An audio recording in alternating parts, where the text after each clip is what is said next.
Jó 40. Respondeu mais o Senhor a Jó e disse: Porventura o contender contra o Todo-Poderoso é ensinar? Quem assim argue a Deus que responda essas coisas? Então Jó respondeu ao Senhor e disse: Eis que sou vil, que te responderia eu? A minha mão ponho na minha boca.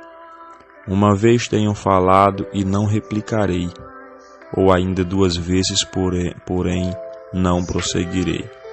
Então o Senhor respondeu a Jó desde a tempestade e disse: Cinge agora os teus lombos. Como varão eu te perguntarei a ti, e tu me responderás.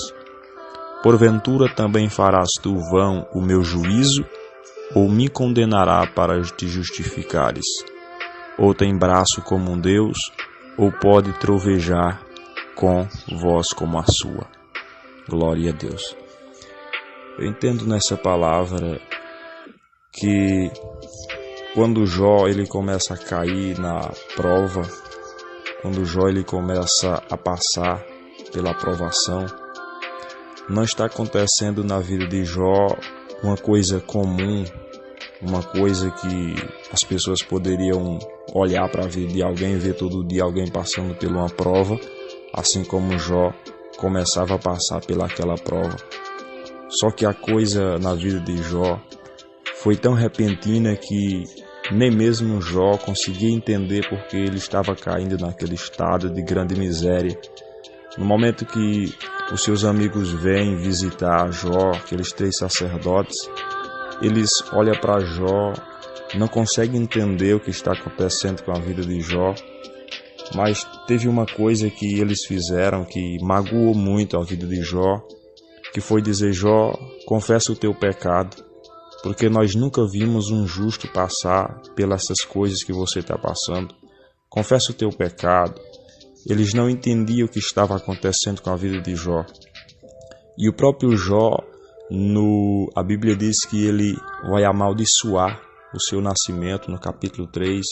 Maldito seja o dia que disseram, concebeu, deu à luz a um menino. Maldito seja aquele dia, que aquele dia nunca deveria ter existido. Jó vai lamentar o seu nascimento, vai lamentar o estado de grande miséria que ele caiu.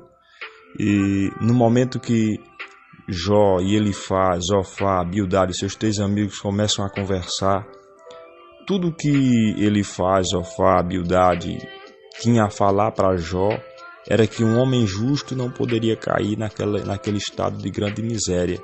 Só que eles estavam falando sem conhecimento. Mas o próprio Jó ele dizia assim: eu estou sendo consumido sem causa. Certamente o Todo-Poderoso se opôs contra mim. Jó ele vai falar umas palavras no decorrer deste livro, umas palavras que ele estava falando, mas estava falando sem conhecimento, sem causa. Então chega um momento que Deus ele resolve a se manifestar na vida de Jó, quebrar um silêncio, porque o próprio Jó havia falado que Deus o havia abandonado ele. Jó ele falou no versículo 35 ou versículo 19, 9 e 19, se não me falha a memória.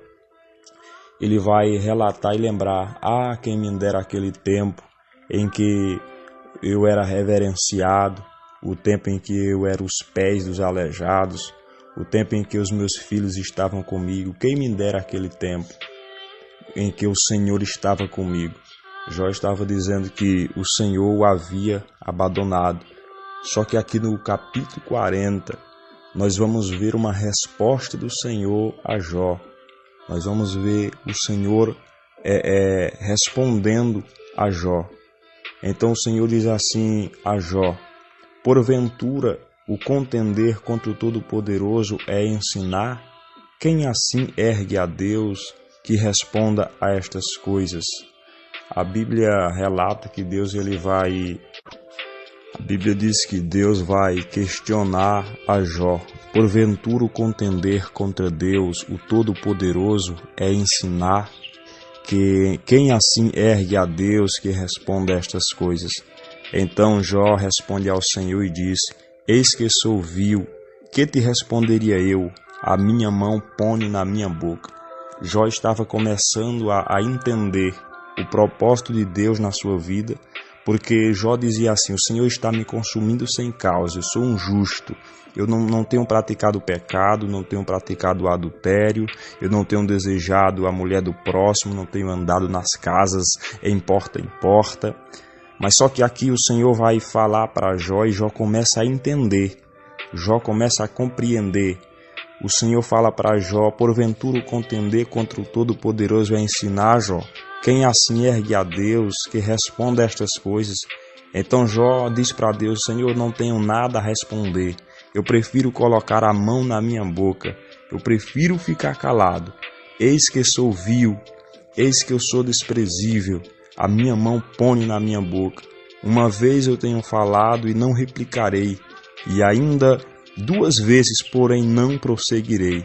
Então o Senhor respondeu a Jó e disse à tempestade, da tempestade: cinge agora os teus lombos como varão, eu te perguntarei a ti e tu me responderás. Chega uma hora na vida de Jó que Jó não estava conseguindo entender o que estava acontecendo na sua vida. Jó não estava conseguindo compreender o que estava acontecendo na vida dele. Mas quando Deus resolve falar com Jó, o Senhor estava dizendo assim para Jó: Jó, porventura tu farás vão o meu juízo? Tu me condenarás para te justificares? O Senhor estava querendo dizer: Jó, porventura o que eu estou fazendo é em vão? Quer dizer que o que eu estou fazendo não tem utilidade, o que eu estou fazendo é em vão? Então a Bíblia diz que Deus ele vai falar com Jó. Jó vai compreender que tudo que Deus faz tem um propósito. Jó vai compreender que tudo que Deus fez tinha um propósito. É tão de uma forma que quando Deus diz assim: Jó, já que você é tão justo, veste agora-te de majestade, tu serás Deus, e agora eu vou te perguntar como um humano, e tu me responderás. Mas só que Jó não tinha argumentos para contender contra Deus. Nós não temos, às vezes passamos por momentos difíceis, momentos complicados na nossa vida, que nós chegamos para Deus e dizemos assim: Deus, por que isso está acontecendo comigo? Olha para a nossa vida e diz: eu não pequei, não fiz nada de errado, assim como Jó, por que isso está acontecendo comigo? Mas uma coisa nós temos que entender, que tudo que Deus faz tem um propósito, tudo que Deus faz tem uma determinação. É por isso que Deus vai dizer assim: Jó, quem foi que criou o behemote? Quem foi que deu aquela força para ele, aquele animal feroz? Quem foi que cingiu o céu de glória? Quem foi? Foi tu? Não, Jó, foi eu. Então tudo que Deus faz tem um propósito. E quando Jó, ele escuta essas palavras de Deus, realmente eu falei do que eu não entendia. Realmente eu falei, agora o que eu tenho a fazer é ficar calado. Então a Bíblia diz que Jó, ele vai falar para o Senhor no capítulo 42. Então respondeu Jó ao Senhor e disse: bem sei eu, Senhor, bem sei eu que tudo podes e nenhum dos teus pensamentos pode ser impedido. Bem sei eu que tudo podes e nenhum dos teus pensamentos pode ser impedido. Quem é aquele que dizes tu que sem conhecimento encobre o conselho? Por isso falei do que não entendia, coisa que para mim era maravilhosíssima e que eu não compreendia. Glória a Deus. Então nós temos que entender que não adianta, às vezes, nós contender contra Deus, nós querer nos justificar diante de Deus como Jó, porque tudo que Deus faz, Ele sabe o que está fazendo. Tudo que Deus faz tem um propósito, seja ele lá qual for. Então nós temos que entender, aprender, ter paciência e confiar em Deus. Porque aqui Jó, ele se justificava diante de Deus, ele dizia que era justo, ele não entendia o que estava acontecendo. E isso é normal, às vezes nós não entendemos o que está acontecendo na nossa vida, nós não conseguimos compreender, mas Deus sabe de todas as coisas. Não adianta, é como o Senhor diz aqui no capítulo 40, porventura o contender contra o Todo-Poderoso é ensinar. Quem assim ergue a Deus? Quem assim pode se sujeitar a Deus, querer se justificar diante de Deus? Porque o barro não pode reclamar com o oleiro. Então,